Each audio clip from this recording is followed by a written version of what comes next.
I am going to tell you something that will make you uncomfortable, and I am not going to apologize for it. My name is Earl. I am 79 years old. I was born in a hollow in eastern Kentucky where the creek still carries the name of the first man who bled into it. I have lived my entire life on the same ridges where the Appalachian feuds happened. Not near them, on them. I have walked past grave markers with no dates on them since before I could read. I heard the stories from my grandfather, who was there.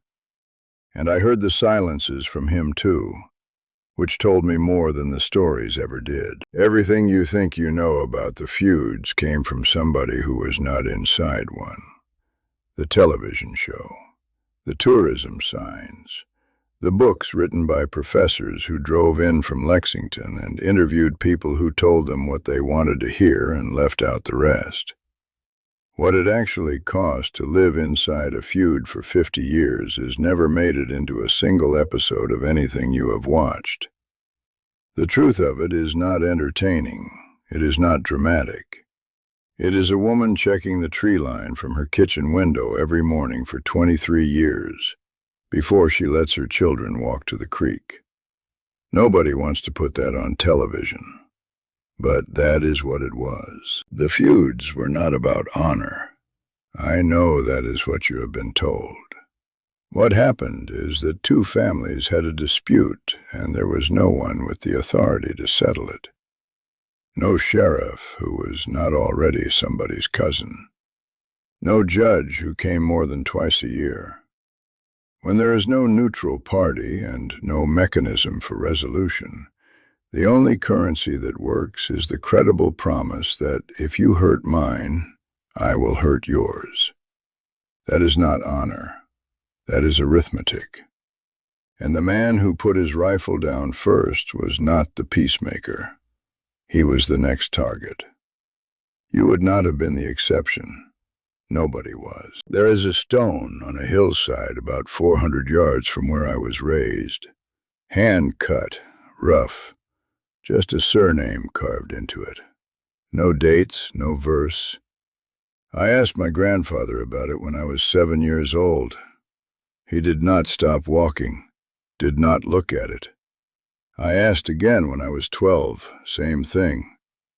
By the time I was old enough to understand why he would not answer, I did not need him to. That stone has sat on that hillside longer than anyone alive can say for certain. The rain has softened the letters. The moss gets into the cuts every spring, and I scrape it out with my pocket knife every fall.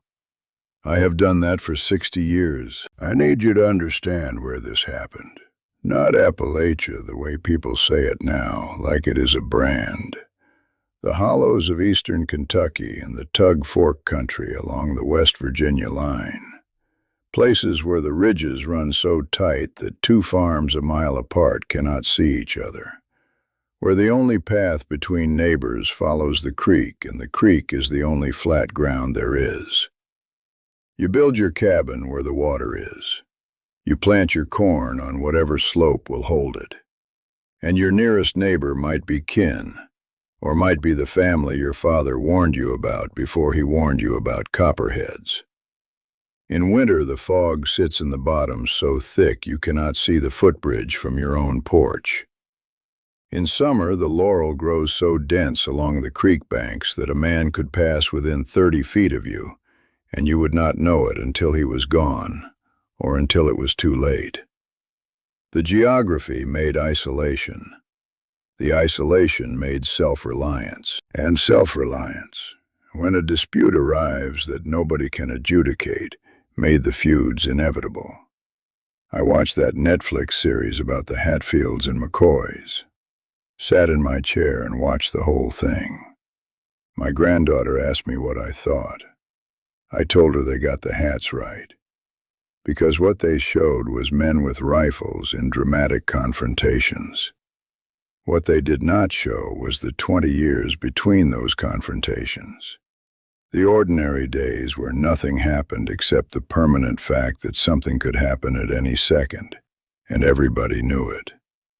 The question that matters is not what started these feuds. A pig, a timberline, a Civil War loyalty.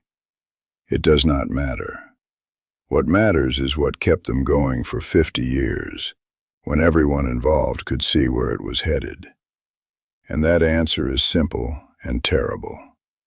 Nobody could stop. In the 1860s through the 1890s, the Hollow Country had no reliable law. The county sheriff was elected by the same families who were feuding. The sheriff was somebody's nephew. The deputy was somebody's son-in-law. The circuit judge rode in twice a year if the creek was not too high to cross. If your brother was killed in April, the earliest you might see a judge was October. And that judge would be hearing testimony from witnesses who all shared one of two surnames and had every reason to lie. The state government in Frankfort did not have the resources to project authority into country that took 3 days to reach on horseback. The federal government was rebuilding the South and had no attention left for a creek-bottom dispute between families nobody in Washington had ever heard of. What filled that vacuum was the only thing that could. Your response was your legal system. Your rifle was your court. Here is the part that nobody who romanticizes this wants to hear. The escalation was not irrational. Every killing made sense to the person who did it. If your brother was shot and you did not respond, you told every family in the Hollow that yours could be shot without consequence. The next killing would come faster. Your inaction was an invitation. So you responded. And your response made the other family's next response a necessity by the same logic. One death made the next one feel like justice. The one after that felt like survival. The one after that was just the way things were. Within 10 years, nobody alive could trace the chain back to its beginning. But stopping was still not possible because the chain was still adding links. The Hatfields and the McCoys. The Martin Tollivers in Rowan County. The French Eversoles in Perry County. Different families, different creeks, same machinery. A dispute arises. No authority exists to settle it. The aggrieved party responds with the only tool that carries weight. Each response raises the cost of not responding next time. Within a generation, the original cause is buried under so many dead that the feud has become its own justification. You are no longer fighting about a pig. You are fighting because your cousin is in the ground and theirs is not. You think you would have found a way out. Most people do. They sit in their living rooms and say, I would have just moved. I would have talked it through. I would have been the reasonable one. You would not have. The reasonable man in a feud is the dead man. The family that extends peace is the family that gets buried. Sit with that for a moment. If you want the complete historical record, the decision points, the moments where it could have stopped and did not, I have laid it out in the pinned comment below this video. Every date, every name. It is there. And it cost you nothing. Now I am going to tell you what it felt like to live inside one of these feuds. Not the dramatic parts, the ordinary parts. Because the dramatic parts lasted minutes. The ordinary parts lasted decades. A morning in 1887, a cabin along the Tug Fork. A family at the table eating cornbread and pork. 3 children. The father has a rifle against the doorframe. Not because something is happening, because something might. Has anyone been seen on the ridge? Has anyone passed on the creek trail during the night? The children do not go outside until the father has walked the perimeter. The mother does not open the shutters on the north wall because the north wall faces the other family's land. And there are no windows on that wall anyway. Because the man who built this cabin already knew that. A child in a feud family does not take the direct path to the creek. The direct path runs along the base of a ridge that gives a clear sight line from 300 yards. 2 people have already died on that path. The child takes the long way. Through the laurel thicket, down behind the rock shelf, across at the shallow point where the water splits around a gravel bar. 20 minutes instead of 5. Every single day. That is not a dramatic event. That is what breakfast looks like when your surname is a target. The economic cost was something nobody talks about. A farm in the hollow country required every acre and every hand. A family in a feud could not work all its land. The far fields, the ones too close to the other family's sight lines, went unplanted, season after season. Timber stands went unharvested because cutting them required days of exposed work on a ridgeline. Livestock wandered across property lines and were seized or shot, not as theft, as strategy. My grandfather's family lost their upper field for 11 years. 11 growing seasons where good bottomland sat empty because working it required crossing an open meadow below a tree line controlled by people who had reason to kill them. 11 years of corn they did not grow. When people count the cost of the feuds, they count the dead. They do not count the acres. They should. The acres turned a violent dispute into a generational poverty trap. And then there were the people the romantic version does not mention. The wives, the mothers, the children too young to hold a rifle and too old to not understand what the rifles were for. My grandfather's mother slept with a loaded rifle under the bed for 19 years, not beside the bed, under it, where she could reach it without sitting up. That was not a choice she made once. That was 19 years of nights. The children grew up knowing their last name was a liability.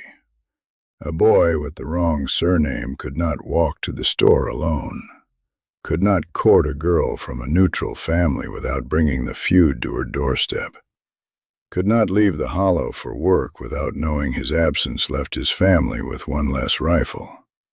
The feud trapped everyone who shared the blood and the roof and the name. When threat is the permanent background of your life, it stops feeling like threat. It feels like weather. You do not think about it consciously. You just live different. You sit with your back to the wall. You count exits. You notice when a dog stops barking on the far side of the creek. You read the landscape the way you read a face, looking for what does not belong. You know the sound of your neighbor's horse and the sound of a horse that is not your neighbor's. You know how a branch breaks when a deer steps on it and how it breaks when something heavier steps on it. That kind of attention does not go away when the shooting stops. It becomes the inheritance you pass to your children without meaning to. And they pass it to theirs. And 2 generations later, a man is still sitting with his back to the wall in a restaurant in Pikeville, and could not tell you why if you asked him. The feuds did not end the way the stories tell it. No final confrontation, no dramatic resolution. What happened was simpler and uglier. Enough people died. Enough farms failed. And the state finally decided the newspaper coverage was embarrassing enough to act.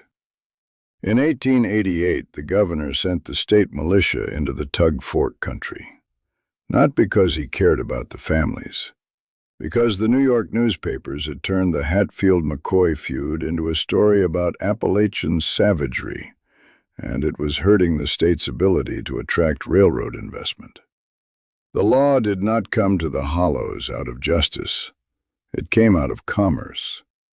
The militia came with enough men and guns to make the cost of continuing higher than the cost of stopping. That is how it ended. Not with reconciliation, with arithmetic. The Martin-Tolliver feud ended when a group ambushed Craig Tolliver in the streets of Moorhead in broad daylight, and the state decided it had spent enough on trials. The French Eversole feud burned itself out after so many dead that neither family had enough men left to sustain it. Every ending was the same, not peace, exhaustion. The feud stopped the way a fire stops when it runs out of fuel. And then came the silence. The families stayed. That is the part outsiders never understand. The Hatfields did not move. The McCoys did not move. The children of the men who killed each other grew up a mile apart, went to the same church, bought supplies at the same store, and nobody talked about it. My grandfather was part of that silence. He lived another 47 years after the feuds quieted. 47 years of walking past that stone on the hillside. 47 years of sitting on his porch in the evenings, looking out at the same ridges where it happened, and saying nothing about any of it. I used to think that was stoicism, the tough old mountain man who keeps hard things to himself. I do not think that anymore. I think it was what happens when you watch a thing destroy itself over the course of your whole youth, and you never find the words that feel equal to what you saw. So you stop trying, and the silence becomes its own monument, more honest than anything carved in stone. The tourism came later, the signs, the gift shops. They turned it into something people drive through on vacation. I have watched families from Ohio climb out of minivans and pose in front of a cabin site where a man was shot in the doorway while his wife held a baby in the next room. They smile for the picture. They do not know what happened there. I do not blame them. I blame the people who put the sign up and left that part out. That stone on the hillside, I have known whose it was since I was 16. My grandfather's brother told me. Said the name once, flat, like he was reading it off a feed bill. The surname on that stone is the same as mine, different branch, same root. He was killed in 1889. Nobody who was left knew when he was born because the family Bible that had the dates burned in a cabin fire 3 years earlier. Whether that fire was set depends on who you ask, but there is nobody left to ask. They were not monsters. They were not heroes either. They were people who got into something they could not get out of and ran out of time before they figured out how. The stone does not say when he was born, does not say when he died, just says who he was. That felt like enough to whoever cut it. I never decided if they were right.